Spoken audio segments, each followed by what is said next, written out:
Hello बच्चों, फिर हमारा next video chapter 1 to 5 previous video में हमने देख लिए इंपॉर्टेंट क्वेश्चन कल के लिए। अब हम देखेंगे 6 से लेकर 10 चैप्टर तक के इंपॉर्टेंट क्वेश्चन।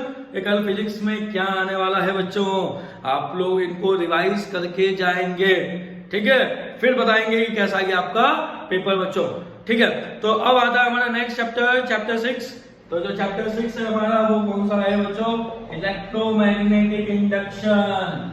कौन सा बच्चों, इलेक्ट्रोमैग्नेटिक इंडक्शन। तो इलेक्ट्रोमैग्नेटिक इंडक्शन में क्या होगा बच्चों, तो इलेक्ट्रोमैग्नेटिक इंडक्शन में हम लोग बात करें तो सबसे पहले पढ़ना है इसमें मैग्नेटिक फ्लक्स, मैग्नेटिक फ्लक्स की डेफिनेशन, और सेल्फ इंडक्शन की डेफिनेशन, म्यूचुअल इंडक्शन की डेफिनेशन प्रॉपर तरीके से विथ डायग्राम बना के हमको यहाँ पे सेल्फ इंडक्टेंस और म्यूचुअल इंडक्टेंस को निकाल के आना है बच्चों, ठीक है।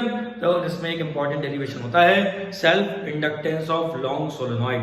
यदि self inductance of long solenoid आप कर लो तो बहुत ही अच्छा है बच्चों।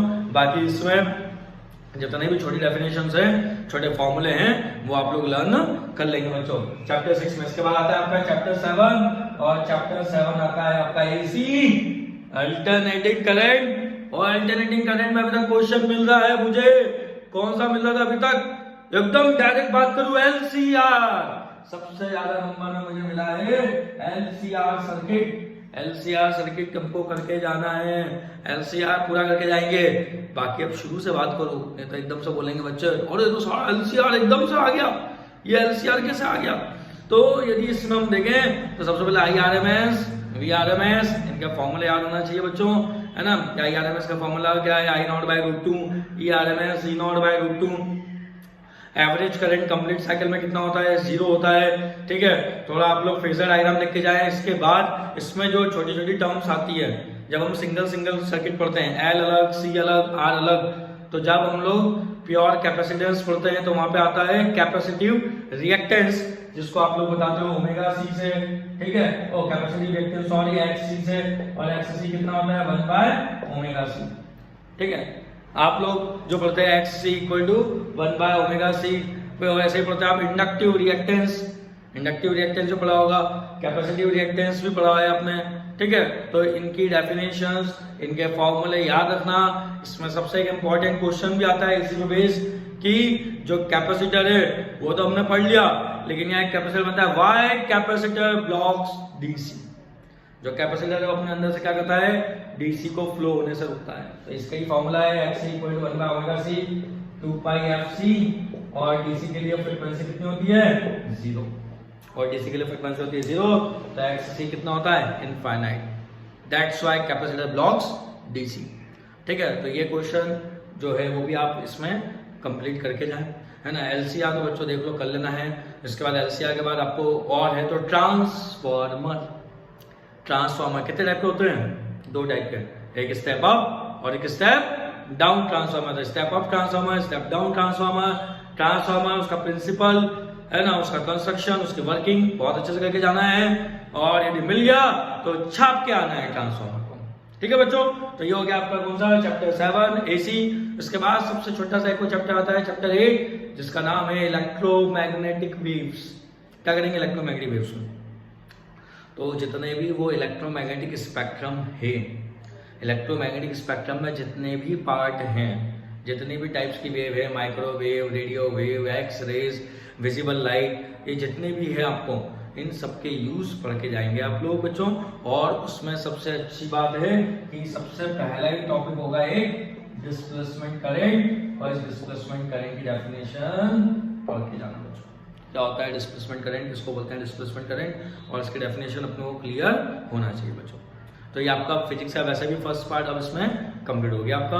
अब अपने को आते हैं सेकंड पार्ट में, और सेकंड पार्ट में आपको क्या मिलेगा, तो सेकंड पार्ट में सबसे बड़ा चैप्टर मिलेगा, कौन सा है बताओ, कौन सा है, रे ऑप्टिक्स। कौन सा चैप्टर है बच्चों, रे ऑप्टिक्स। क्या होगा रे ऑप्टिक्स, रे ऑप्टिक्स में क्या पढ़ना है सर, कितना बड़ा चैप्टर है सर, क्या करें इसमें, बहुत बड़ा चैप्टर है सर। तो बच्चों lens formula, mirror formula derive कर लो, पता है ना। Lens formula 1/f = 1/v - 1/u, mirror formula 1/f = 1/v + 1/u, बिल्कुल डिराइव हो जाना चाहिए। इसके बाद इसके जो रे डायग्राम्स हैं वो आप लोग बना के देख लेना। और रिफ्रैक्टिव इंडेक्स की डेफिनेशन, रिफ्रैक्टिव इंडेक्स कोई यूनिट तो होती नहीं है, ठीक है, तो उसकी डेफिनेशन आपको पता होना चाहिए। रिफ्रैक्टिव इंडेक्स क्या होता है, स्नेल्स लॉ, स्नेल्स लॉ आ गया भाई, Snell's law of refraction, Snell's law देख लेना क्या है स्नेल्स लॉ में। स्नेल्स लॉ ऑफ रिफ्रैक्शन पढ़ लेंगे हम लोग, ठीक है। क्या था, mu equal to sine i upon sine r, तो ये फॉर्मूला भी मैं बता जा रहा हूँ आपको साथ में कि म्यू इज इक्वल टू क्या होगा, sine i upon sine r, Snell's law. और उसके बाद तो बच्चे बोलोगे सर छोड़ दिया टोटल इंटरनल रिफ्लेक्शन को, मैंने बोला नहीं छोड़ा, आएगा टोटल इंटरनल रिफ्लेक्शन की डेफिनेशन। जब रे ऑफ लाइट कहां से कहां जाती है, डेंसर मीडियम से रेयर मीडियम में जाती है, और angle of incidence should be greater than critical angle, तो उस केस में क्या होता है बच्चों, टोटल इंटरनल रिफ्लेक्शन, ठीक है। तो ये भी आप लोग इसको पढ़ लेंगे। इसके बाद यदि हम इसमें डेरिवेशन की बात करें तो आप मैंने लेंस फार्मूला, मिरर फार्मूला तो आपको बता ही दिया। एक लेंस का कॉम्बिनेशन में थिन लेंस फार्मूला होता है 1/f = 1/f1 + 1/f2, थोड़ी मेहनत करना पड़ेगी बच्चों, बड़ा चैप्टर है। और इसके बाद प्रिज्म वाला derivation sin a + del m/2 upon sin a/2, ये वाला डेरिवेशन अपने को करना है, ठीक है। उसके बाद बड़े क्वेश्चन की बात आ रही है तो आखिर में आपको ऑप्टिकल इंस्ट्रूमेंट्स मिल जाते हैं। इसमें आपको कंपाउंड माइक्रोस्कोप, एस्ट्रोनॉमिकल टेलीस्कोप मिल रहा है ना बच्चों। डायग्राम बना के सबके देख लो, कंपाउंड माइक्रोस्कोप का भी डायग्राम देख लो बना के, एस्ट्रोनॉमिकल टेलीस्कोप का भी डायग्राम बना के देख लो।